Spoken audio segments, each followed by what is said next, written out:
was worried very very unlikely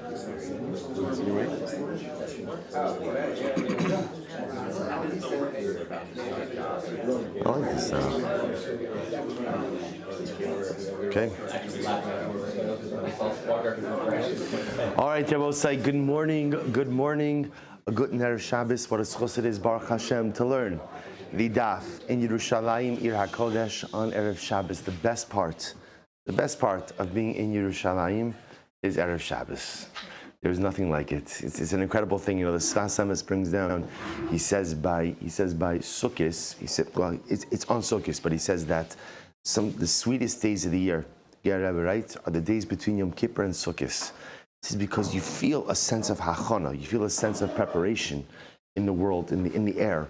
And so the Rebbe says that sometimes the time spent on preparing for something is even more special than the event itself.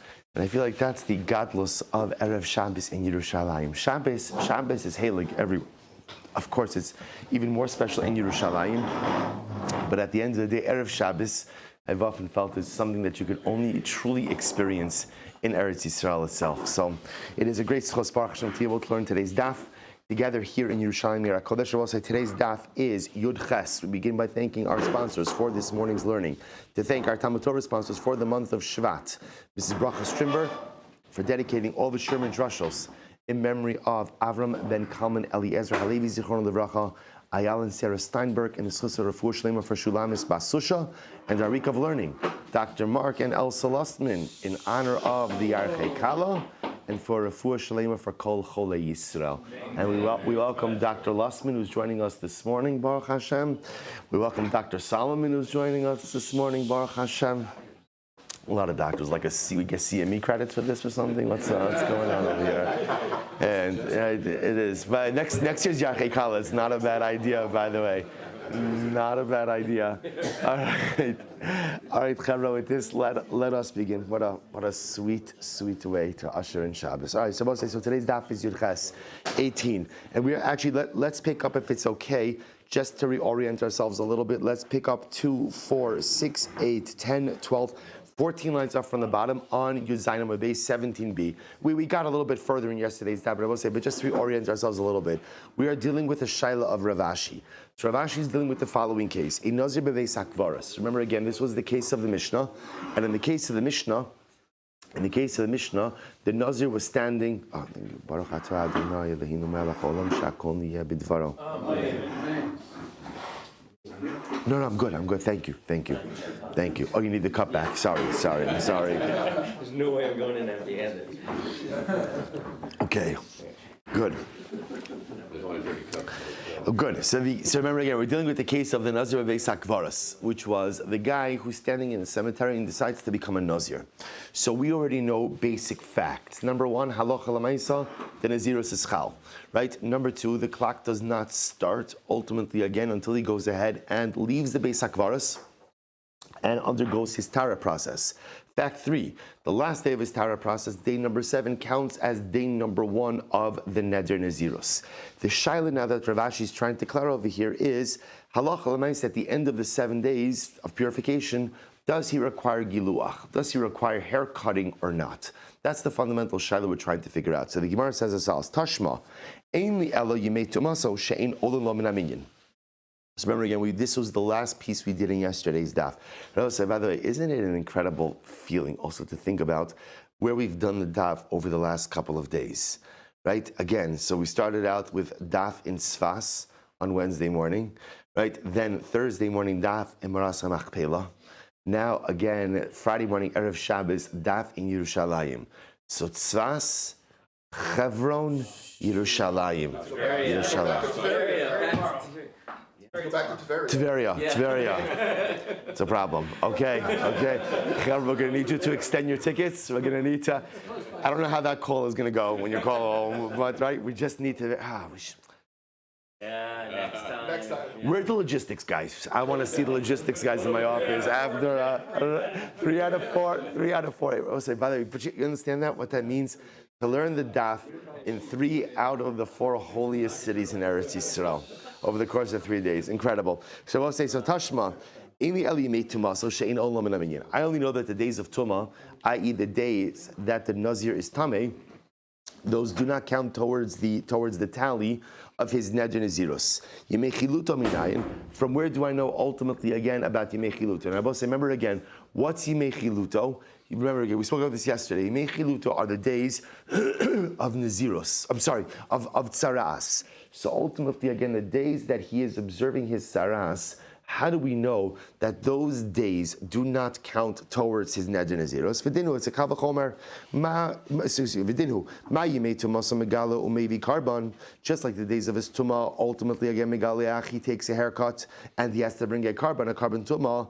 Af yemei chiluto megaleach umevi karban. So to the days of his chilut, the days of his saras, ultimately, again, he goes in and takes a haircut and brings a carbon. Fine. And just like the days of Tumah, ultimately, again, do not count towards the number of days of his Neder Naziros. So to the days of his Saras do not count towards the tally as well. To which the Gemara said, well, 1 second, the comparison is a little bit flawed. Here's the difference, Rabbi say. The days of Tumah, when a Nazir becomes Tameh, what does that Tumah do to all of the days that he observed beforehand? The Tumah destroys those days, right? It obliterates those days, abolishes those days. And that's why the days of Tumah ultimately can't count towards the tally of the Neder Naziros, because again, obviously you can't count towards the Naziros if those very days obliterate that which you have observed beforehand. Yet Rabbi say, Tomar b'mechiluto she'in mevat lasakodmin. Yet the days of Tzaras ultimately don't go ahead and obliterate the days before. Remember again, Rabbi say, what happens? What? Let's just put a big sticker that says push. That says push, right? Yeah. It's okay.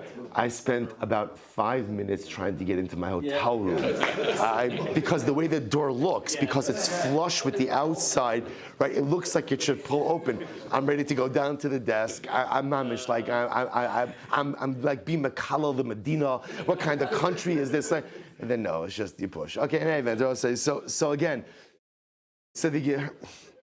So the Gemara says this. So we make chiluto ultimately in Abosai. So remember, the days of Tzaras, if the Mitzora ultimately, if the Nazir becomes a Mitzora, so remember again what happens in those days.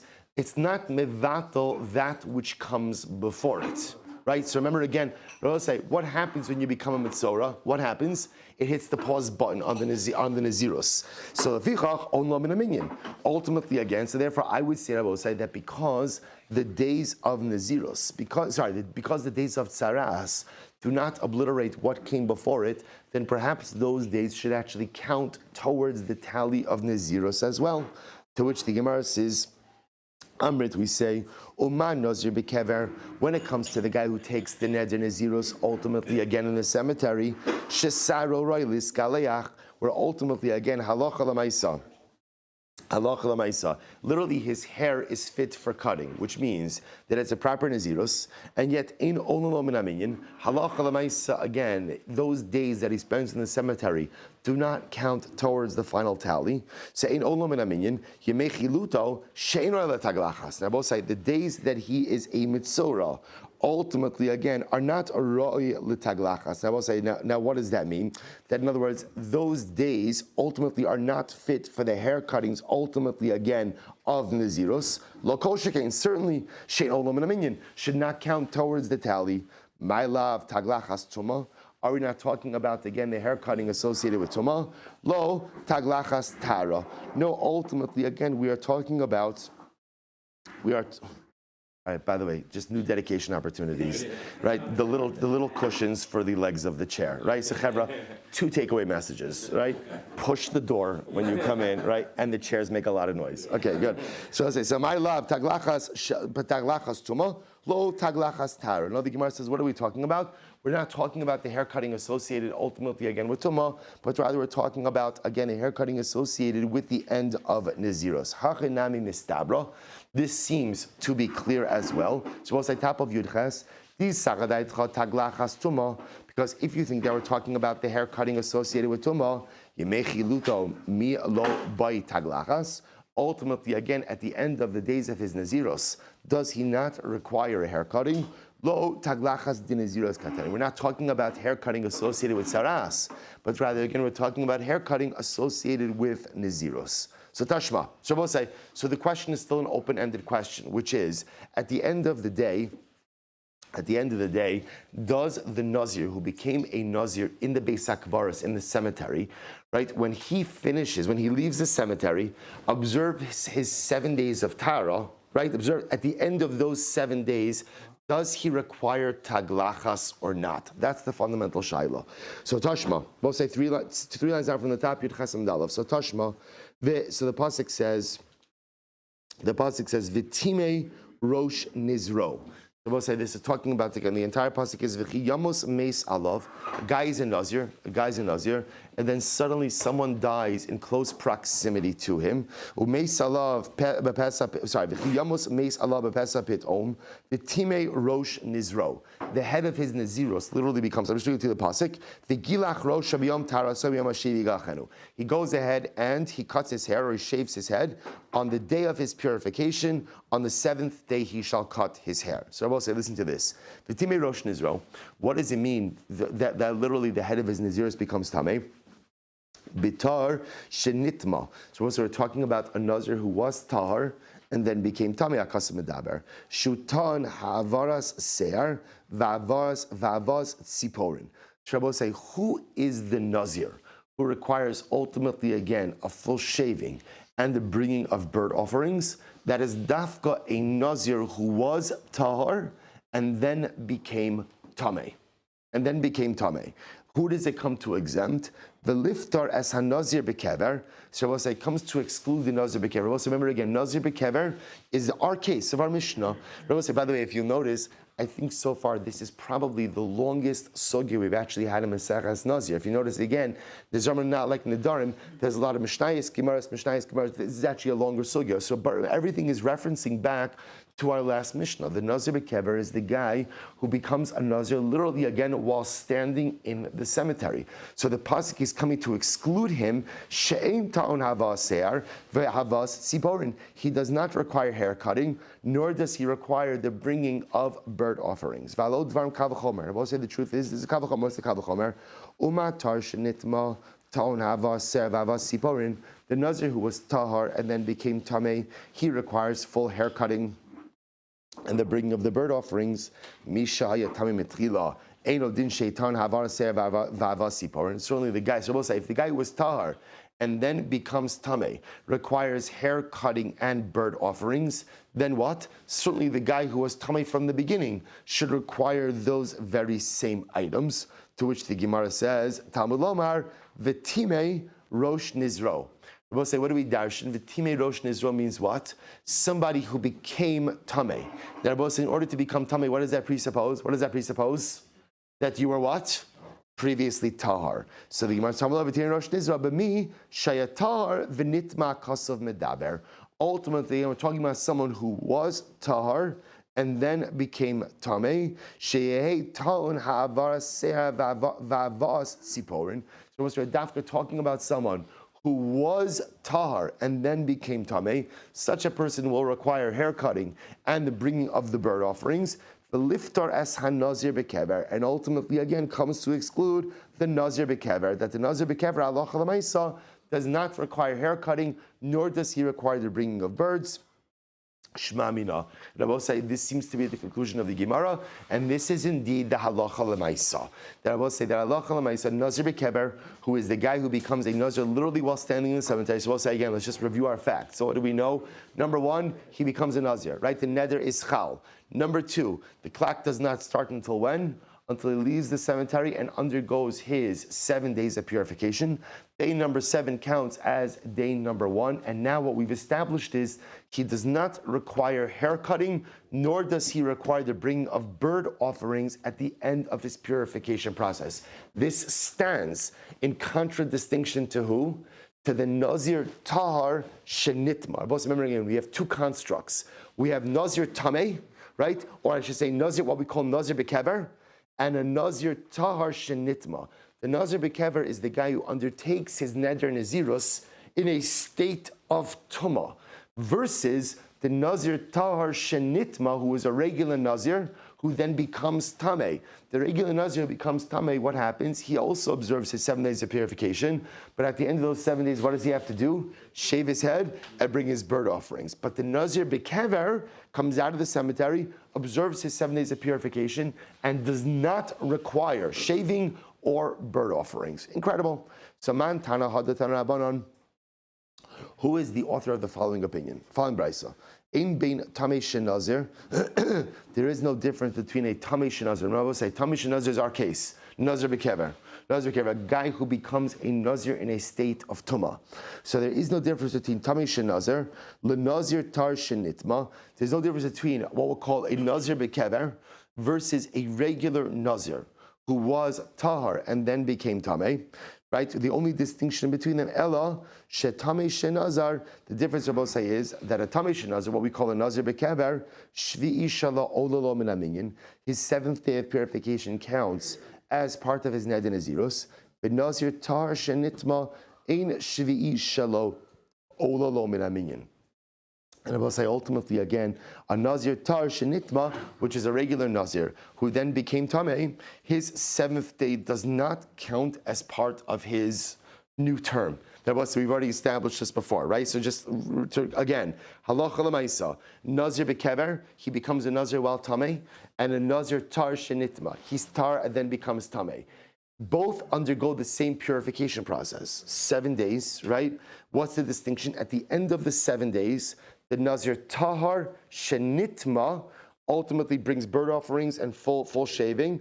The Nazir Tameh, no bird offerings, no shaving. Now the Brisa says, furthermore, day number 7 counts as day 1 of the term for Nazir Bekever, but it's not true for Nazir Tahar Shenitma. Fine. So I will say, who is the opinion that says that the only difference between these two Nazirim ultimately, again, is the 7th day, that the 7th day counts for the Nazir Tameh, but not for the Nazir Tar Shenitma? Rav Chisda, Rebbe here. It's Rebbe.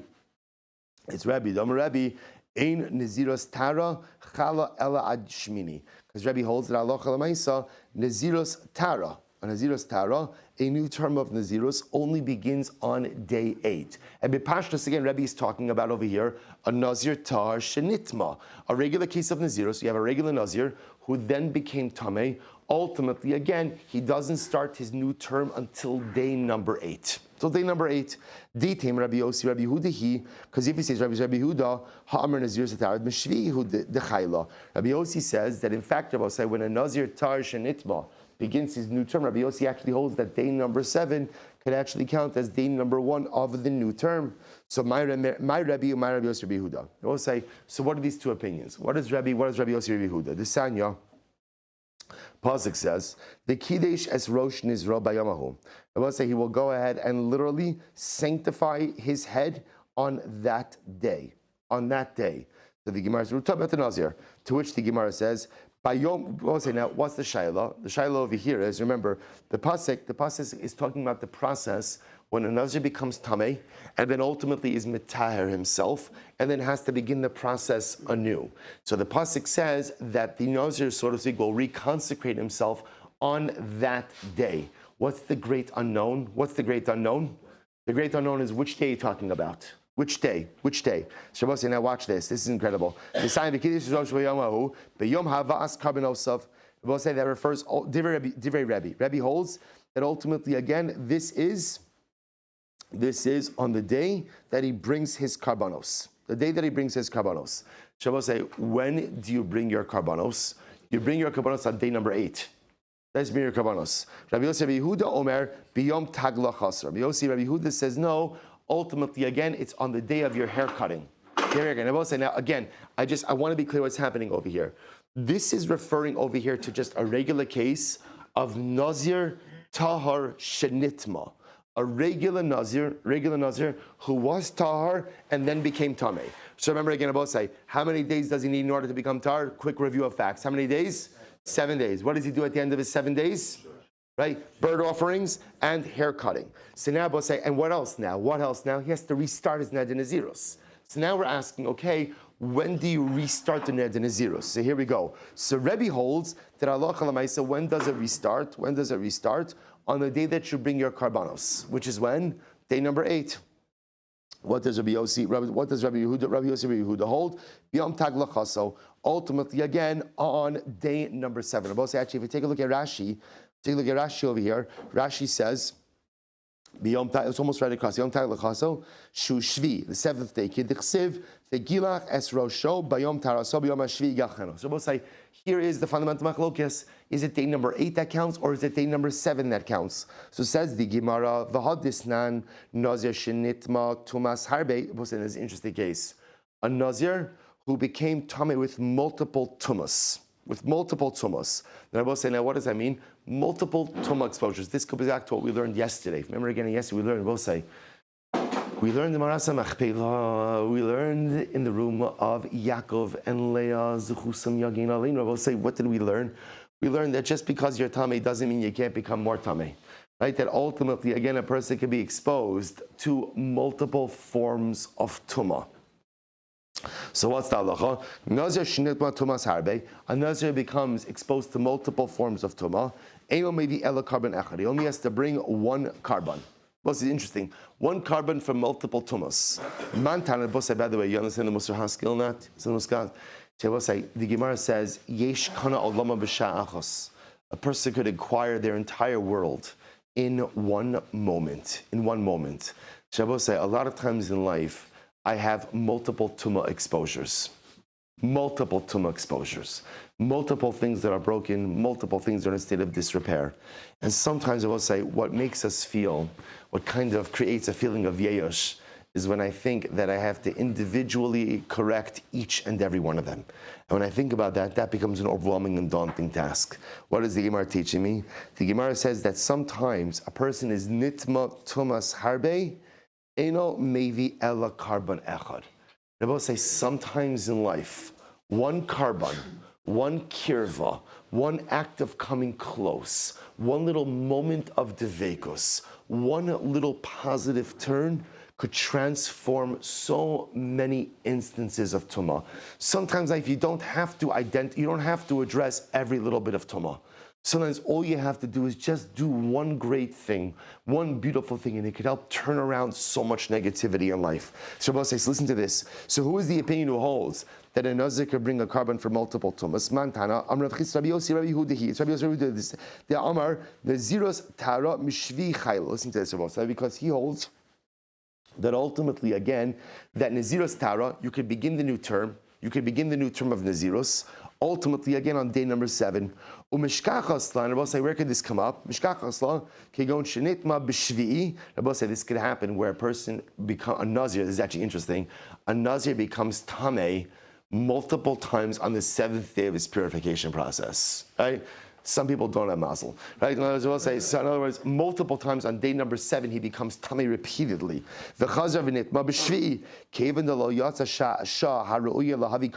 Remember again, you don't bring your carbon until when? Until day number 8. So you can have an interesting situation where a person is becoming tamei multiple times on day number 7. So multiple tumas, without ever had the opportunity to bring his carbon tara. And in that case, Eino chayiv ela carbon echad. He'll only be chayiv one carbon for multiple tumas. Di'itema Rebbe, because if you say it's Rebbe, idinit mabushi v'chazavinit mabushi, because most remember again, Rebbe holds that Allah l'maisa, you could begin the new count for Neder Nazirus when? On day number 7.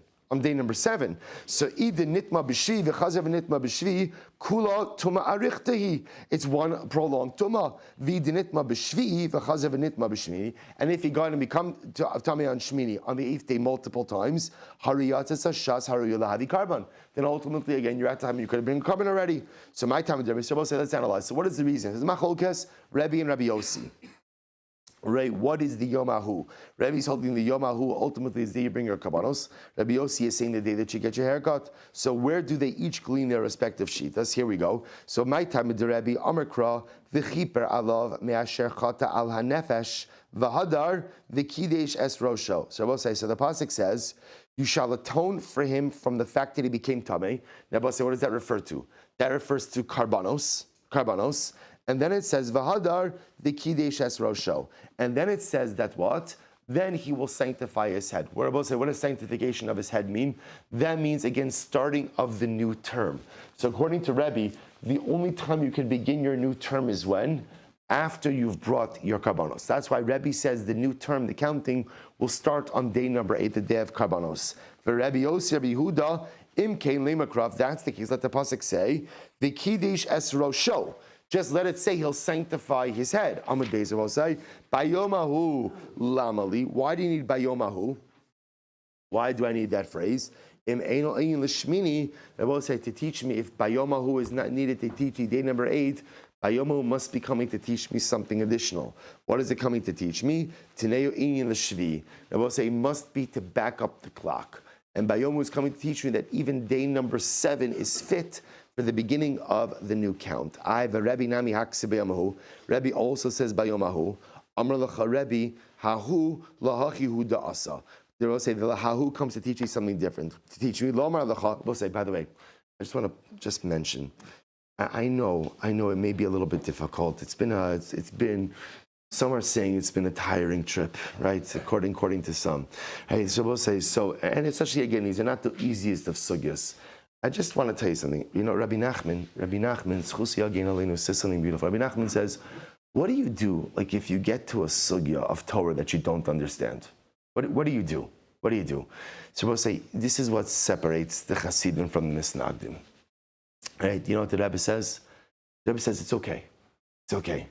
Just open your neshama, read the words, let them become part of you.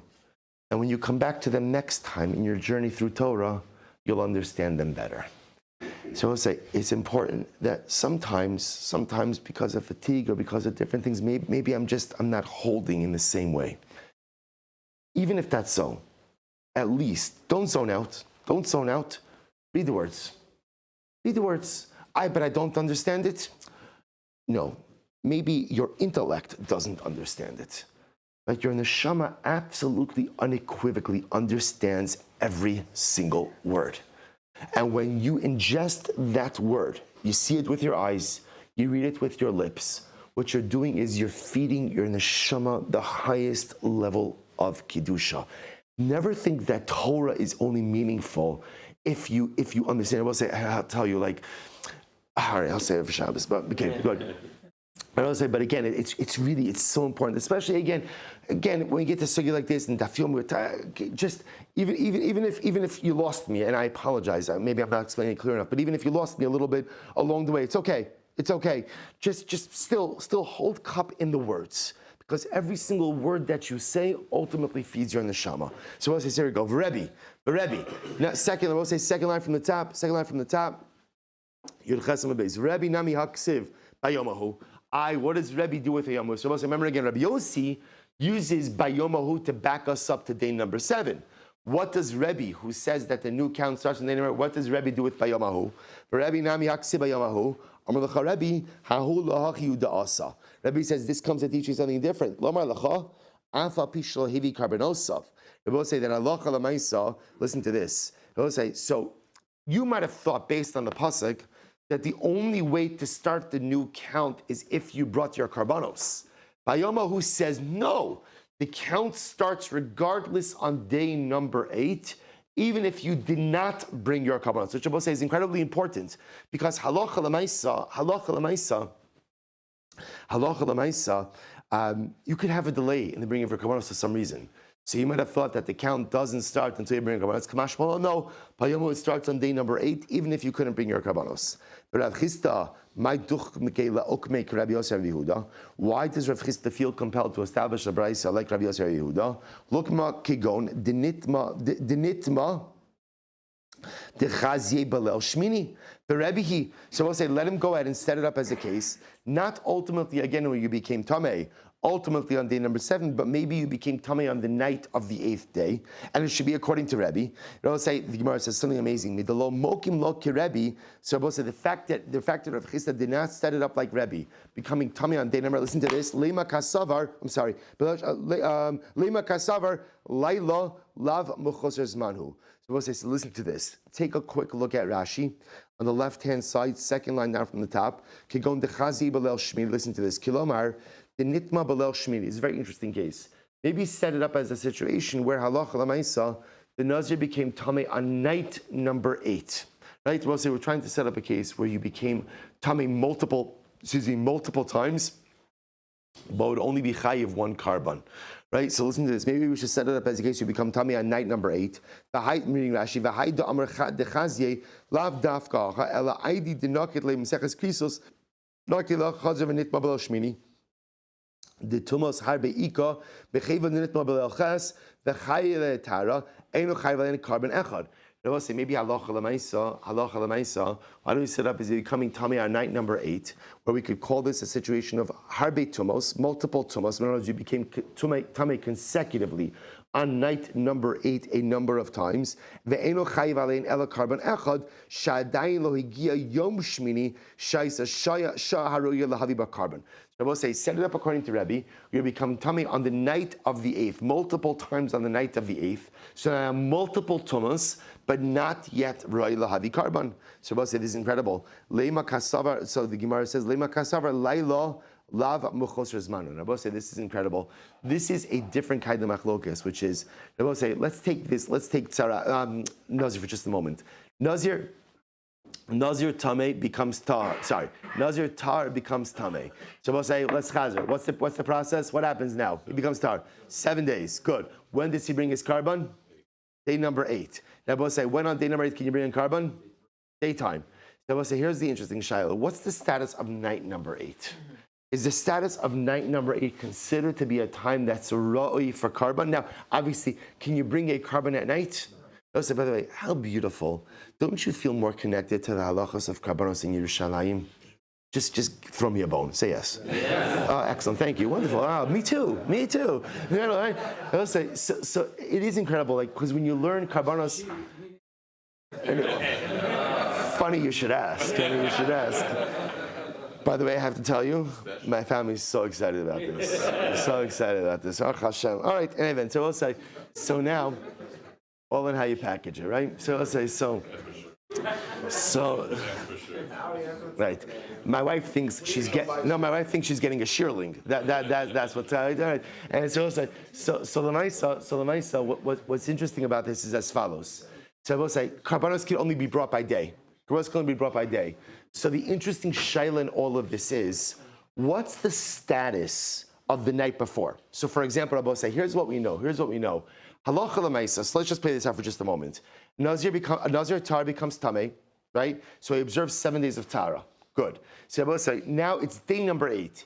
He becomes tamei again. What's the halacha? So obviously, part 1 of the halacha is what? What does he have to observe? 7 more days. But I will say, how many karbanos is he chayiv? 2. Right? Why is he chayiv 2 karbanos? Because since he became tamei on day 8, right? So he's already locked in for that first carbon. And remember again, day number 8, according to everyone, counts as what? The next part, right? The next Neder Nazirus. So if he becomes tamei on day number 8, everyone agrees he's going to have to bring another carbon. They both say the interesting shaila is what happens if he becomes tamei on night 8?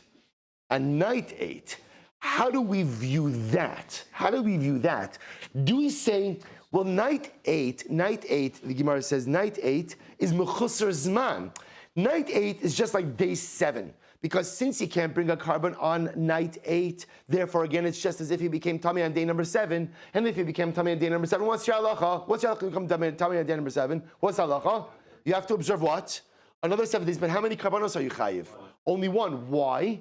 Because l'maisa, Rabbi say, as long as you're becoming tamei in repeated times before the obligation for a carbon kicked in, 1 carbon covers multiple tumas. So Rabbi say, the shaila is on night number 8, because you can't bring the carbon, is night number 8 considered to be like day 7? Or no, night number 8 is day 8, even though what? Even though I can't actually bring the carbon, it's still considered to be like day number 8. And therefore, Allah Lamaisa, if I become Tami on night number 8, that generates new carbonic liability. Rabbi say, riveting shaila. So what the Gemara says, the fact that Rav Chisda didn't set up the case that way tells us that what? That according to Rebbe, it must be that according to Rebbe, halacha lamaisa, laila lav mechusar zman, which means that nighttime, ultimately again, nighttime is considered to be like day number 8 already. Even though you can't bring a carbon on night number 8 is the equivalent ultimately again of day number 8. I will say Laila Lav Mechusar Zman. Incredible. So Amar Avad Barava. So the Gemara says Ha Talia. The truth is they're really interdependent. If you hold that night number 8 ultimately again is Mechusar Zman, that it has the status ultimately of day number 7 or any previous day for that matter. So Eimas Michse LeCarbon. When does one become fit for a carbon? L'tzafra. But in the morning, therefore, Nazirus nami lo chayla ad safra. Shabbos is very interesting. The Gemara wants to suggest that ultimately, again, carbon and the count of the new term are intertwined. So if you hold that ultimately again, if you hold that Laila is Mechusar Zman, that nighttime is considered, like, night 8 is like day number 7. So therefore again, just like you can only bring the carbon by morning, the new Ned and Nazirus also only begins by morning. The Amrit Laila Eina Mechusar Zman, and if you hold that Allah Lamaisa nighttime is not Mechusar Zman, i.e. that night number 8, even though you actually can't bring the carbon, but Allah Lamaisa night number 8 is like day number 8, then what? Nazirus Tara Chayla Ma'arta. Then ultimately again, the new Nazirus ultimately will be chal by day as well. Shabbos say, so good. This concludes the sugya, but not really, we're going to go back, but what I just do want to close out about is our original shaila. What was our original shaila? Does a Nazir b'kever require giluach? Right, this is the fundamental shaila. I become a Nazir in a cemetery, right? So we know the process already. The Nazir says chal, I have to leave the cemetery, observe 7 clean days. At the end of 7 clean days, right? Do I need carbon? No, right? So I will say, when does 50-50, right? Again, you got to go on a limb, right? So, right? So we'll say, so you don't need a carbon. When does my new Ned and Nazirus begin? Day number 7, good. And I will say, what's the child? Do I require giluach? The Rambam paskins halacha lamaisa. No giluach is necessary. No giluach is necessary. No haircutting for the Nazir Bekever, again, when he finishes his purification process and begins the count. Beautiful. So we'll say, let's go back to Gufa, Nitma B'Shvi, V'Chazer V'Nitma B'Shvi. So we'll say, this case we saw for a really interesting case. A person ultimately, again, becomes tummy on the 7th day, right? So again, this is just a regular case in Nazirus, right? Guy's a regular Nazir tar. So what happens? He's tar, he becomes tummy, observes his 7 days. Now what happens? He becomes tummy again on day number 7 of his purification process. Ultimately, again, he only has to bring 1 carbon. Nitma b'shmini, the chazer v'nitma b'shvi. Rabbi say, if halach l'maisi becomes tummy on day number 8. Rabbi say, so remember again, what happens on day number 8? What could he do on day number 8? Bring his carbon. So Rabbi say, so remember again, just to illustrate this again, I'm a Nazir, I'm a regular Nazir, right? I become tummy. I have to observe 7 days of tumah. So now again, I finish off my 7 days, and again, I become tummy on day number 7. What does that do? Triggers another 7 days, but here's the good news. What's the good news? 1 carbon for all of those tumos. But if I become tummy on day number 8, now I have to observe another 7 days, and at the end of those days, what do I have to do? 2 carbonos. 1 for my first tumah, 1 for my second tumah. To which the Gemara says, maybe carbon echad maschil umona miyad. And ultimately, again, you begin to count the new term immediately. Divrei Rabbi Eliezer. The Chacham say no, carbon echad al hakol ad sheyavi chataso. Shavuot say the opinion of the Chacham says there's no such thing as multiple carbonos for multiple tumas. In other words, if you became tummy, repeatedly, and you never had the opportunity to bring a carbon for your first tumah, 1 carbon could cover multiple tumas, even if what? Even if you became tummy when? on day number 8. On day number 8, so the Gemara says, "Carbon echad al hakol at shevi chataso, hevi chataso v'nitma." So I will say ultimately again, if you brought your chatas and then you became tamei, hevi chataso v'nitma, maybe carbon al kol echad ve'echad. So I will say, what about hevi chataso v'hevi ashamo? I will say, what happened if halacha l'maisa? Remember again, I will say the process for purification we're going to see requires multiple karbanos. Let's say a person brought their chadas, didn't bring their asham. Mona, ultimately he could count it. B'shalom no Rabbi Yochanan ben Roka Omer, kashem shechataso ikvaso, kain ashamo ma'akvo. So I will say, B'shalom Rabbi Yochanan ben Roka says, the same way that the chatas is ma'akev, ultimately again the asham is also ma'akev. Bishlam the Rabbi Eliezer Amakra the Kidesh es Rosho Bayom Hahu. So I'll say I understand the position of Rabbi Eliezer. The pasuk says he will sanctify his head on that day. Afal pishul hevi karbonosav, which means that Allah Kalamaisa, even if you did not bring your karbonos, you could bring the count. But Rabbanan hahu afal pishul hevi ashamo. The Rabbanan say that's true even if you did not bring all of your karbonos. You could begin the count. Allah. Rabbi Shmuel, hahu lamali.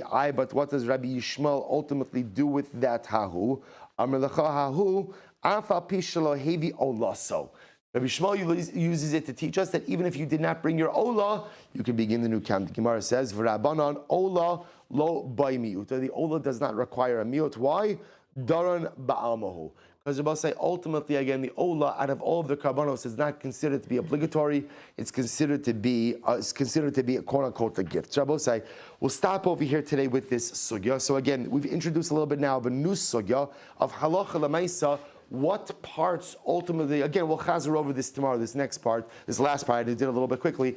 I'll say, but again, what is ma'akev? Ultimately, again, what holds a Nazir back from going ahead and beginning that new count? Which karbanos, if any? We'll see that root of that machlokas in Meretz Hashem. Tomorrow we'll say, we'll stop over here, let's do a little Mesilas Yesharim together. Incredible, incredible, incredible. Mamish incredible. All right. Oof. Yeah. What do you need? Can I just have a little bit of that water? I drank from it. I don't want to. I just want a little bit of my. I'm not going to drink from your bottle. You can have it. You can have the whole thing. No, I don't want. I just. know. Perfect. Thank you. I should rhyme. Oh, that's it. There's been something missing in my trip. That's it. All right. All right, Jabosai, good morning, good morning. Let us begin. We are continuing Meretz Hashem today in Mesilas Yesharim, and we have the incredible schus today to begin Parach Chav Gimel, to begin the 23rd chapter of Mesilas Yesharim. I will say it is page 8 in the packet. Page 8 in the packet. So where do we end off today? Good. Good. Well, say if anyone needs, anyone's welcome to use my packet if they like have an extra. Oh, you have extra packets? Good.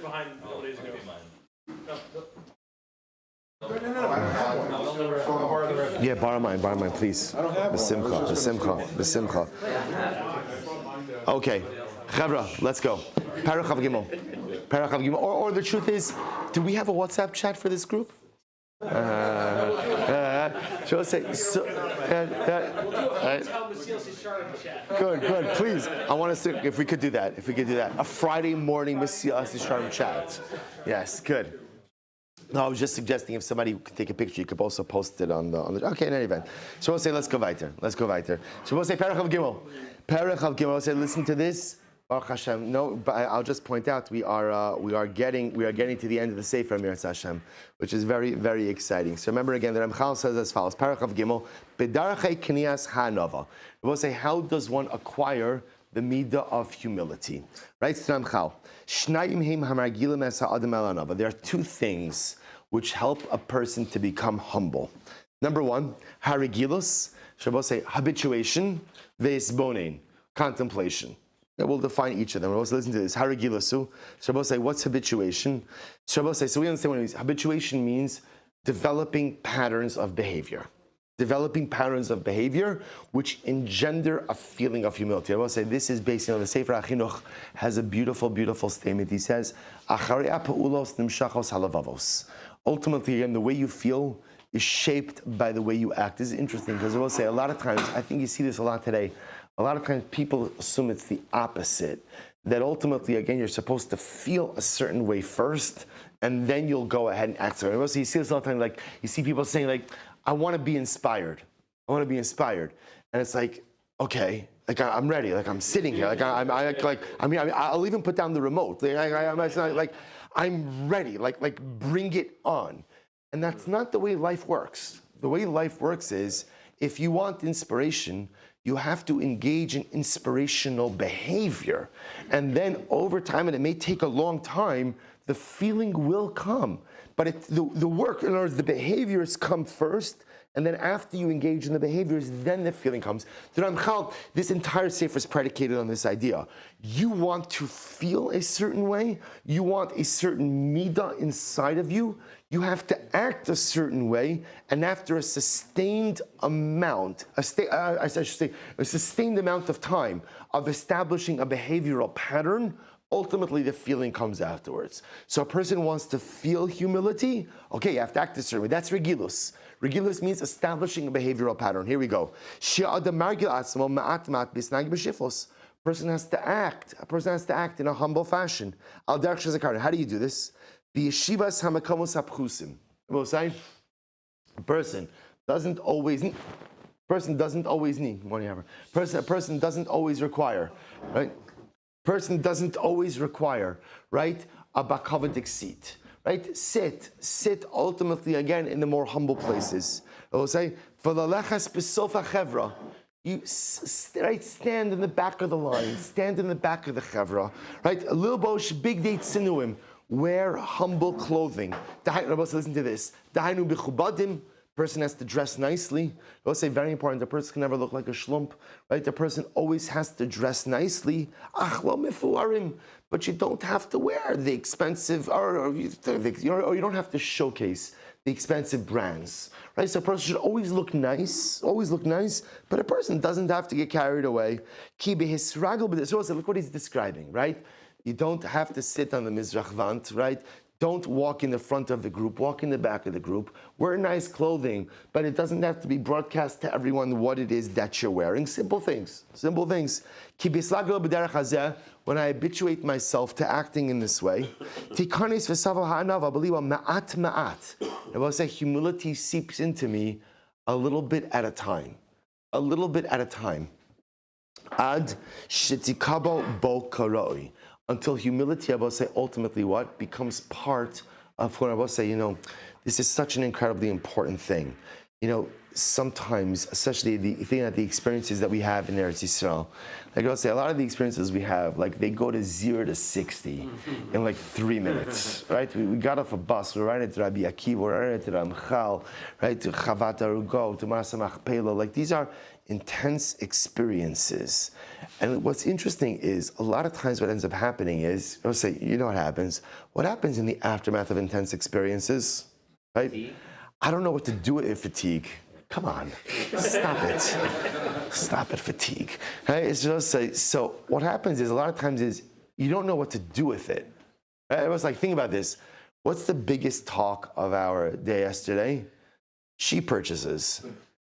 Which is like, if you think about it, really, like, why? Because you'll say, deep down, what's really happening inside of us is, I actually don't know what to do with everything yesterday. I don't know what to do with it, right? I don't know what to do with the fact that I saw that, by the way, a Thursday morning shachris doesn't have to be something that lasts 35 minutes, and that my talis and tefillin are off already by tachnun.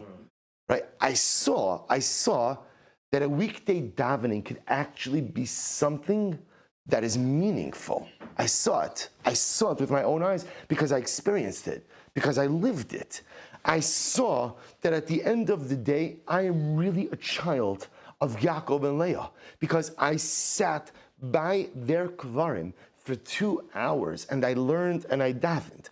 And I went to a place and I saw like Jews who are mamish, like building up Eretz Yisrael, and that individual people, like regular guys, could observe a Shemitah, could do dramatic and heroic things, right? I stood by Rabbi Akiva. So Let's say, so deep down, what's happening over here is like, I don't know what to do with all of it. I don't know what to do with all of it. So I will say, so the key to all of these experiences is to take out something little. Take out something little.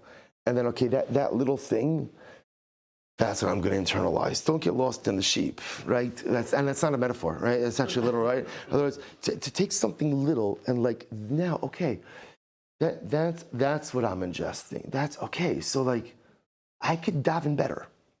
I could daven better. Okay, that's ma'at. That's something I'm going to take with me, right? I could go ahead and really dedicate myself to a cause, whatever the cause is going to be. The cause could be my shul, the cause could be my yeshiva, the cause could be a chassid, the cause could be whatever you want it to be. But like I saw that people could be selflessly dedicated to a cause.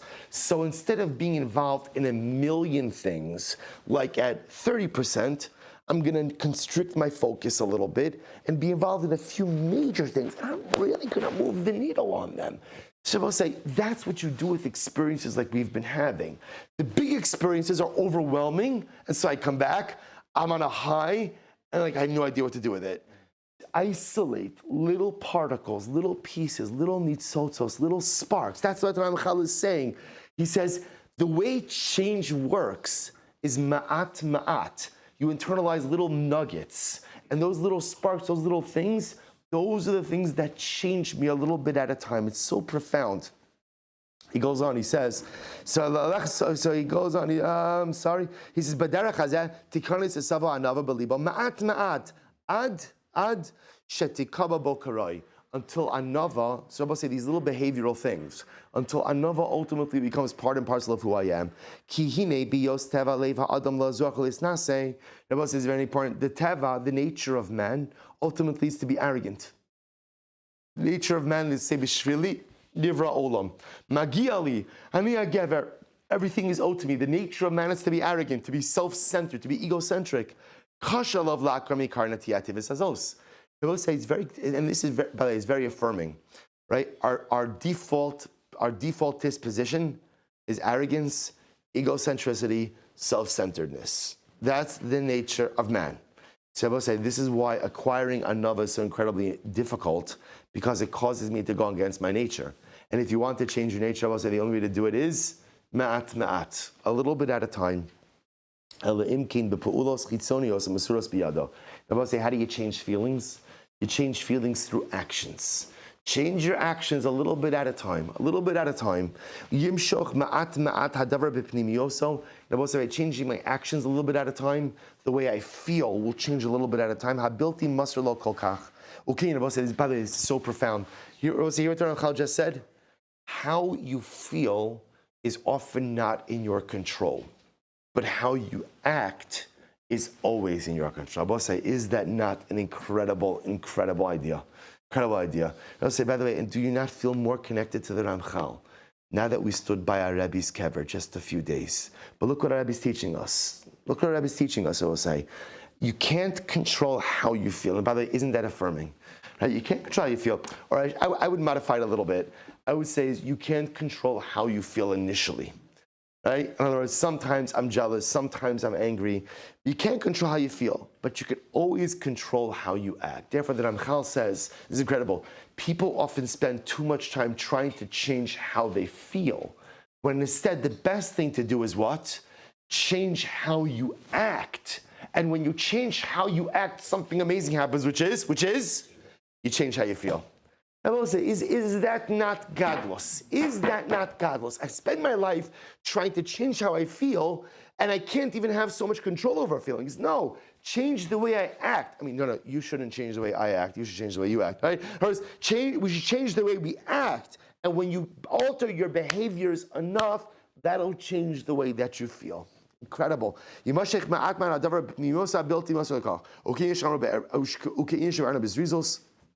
Shekol zeh nichol ma'amar zchron l'tova li'olam yehi adam arum biyira dahainu shevakish tachbulos neged hateva unetiyaso ad shinatzchin. So that's what it means, that a person should always be cunning with yira. What does that mean? That Allah Chalamaysa should realize I really can't control the way that I act. I can't control the way that I feel. I can always control the way that I act. And if I modify my behaviors, ultimately, again, I modify my feelings as well over time. I will say one more piece, one more paragraph, and then we'll stop. The Ramchal says, "Achizbonin hu al inyanim shonim." Person has to contemplate other things as well. So we'll say that's the first part of acquiring anava, right? Part number one is regilus, habituation of behaviors. Engage in humble behaviors, and over time you will feel that sense of humility. The second part is contemplation. What does contemplation mean? So the second part is contemplation. What am I contemplating? We'll say the first point of contemplation is, Kavi ben Mahalel says, you should know, one of the most moving things is in Eretz Yisrael, if you've ever been to a Levaya here, it's not in our itinerary, but it's fascinating to see the way the Chavra Kadishas conduct Levayas here. One of the most moving things they do is that usually the head of the Chavra Kadisha says this Mishnah over the mace. Akavia ben Mahalel elomer, da me'ayin basa, know where you came from. Mitipa sucha, from a putrid drop. Ula anataholich, and where are you going? Lamakam afar rima v'tolea, to a place of worms and dirt. V'lifnei miata omilitein din v'cheshbon, who are you going to give judgment before? Lifnei melach machem lachem hakadosh baruch hu. Bosai, contemplate this statement in your mind over and over and over again. Ki be'emes kol eile heim negdim l'gaiva v'ozim alanav. I will say, nothing goes out and pushes out thoughts of gaiva of arrogance like this statement of Makavia ben Mahalalel. Just know you come from humble beginnings. You come from nothing. You go back to nothing. And at the end of the day, you have to give an accounting and a judgment for every single thing you've done in life before HaKadosh Baruch Hu. And I will say, by the way, this is not to make us feel down on ourselves. Not at all. This is just to give us a sense of healthy perspective. Sometimes you get a bit too carried away with who and what we are. It's important that we have perspective about what we are and what we're not. So when a person begins to literally contemplate just how little and how meaningless everything material really is, person should not get carried away with himself, but rather a person becomes humble. Say, what can this be compared to? Listen to this. I will say this could be compared to a pig shepherd, a pig herder. I don't know if it's a shepherd or whatever, a pig guy, right? A pig farmer, right? So what happens if the pig farmer becomes king? Let's say, what's the way that he always becomes humble? Is it right when people remind him of what? Of something, as we'll say, I'll just point out. I'll point out something amazing. You should just know. By the way, it's also Yana Diyama Achashverosh. The Gemara Maseches Megillah brings down that one of the things about Achashverosh, and the reason why Achashverosh had such an inferiority complex was because he was a stable boy. He was never really able to feel like a king. Ultimately, again, because of his home beginnings. I'll also add in one more piece. The Maharal of Prague says, if you think about it, Yehuda, right? Malchus, monarchy comes from Shevet Yehuda. I will say, what's the origin of Shevet Yehuda? What's the origin? Right, Tamar, right? And that is quite an interesting story, right? In other words, I will say, most of us skip that in school, right? In other words, right? Start with Tamar, Yehuda thinks that she's a Zona, he ends up having twins with her, right? And then I will say, so that's one part. And then, of course, the other part of the monarchical story is Rus, right? A convert who comes in, whose conversion was laced with much machlokas. Was it a good conversion, not a good conversion? The Maharal says, why is, monarchy generally prides itself on one thing, which is what?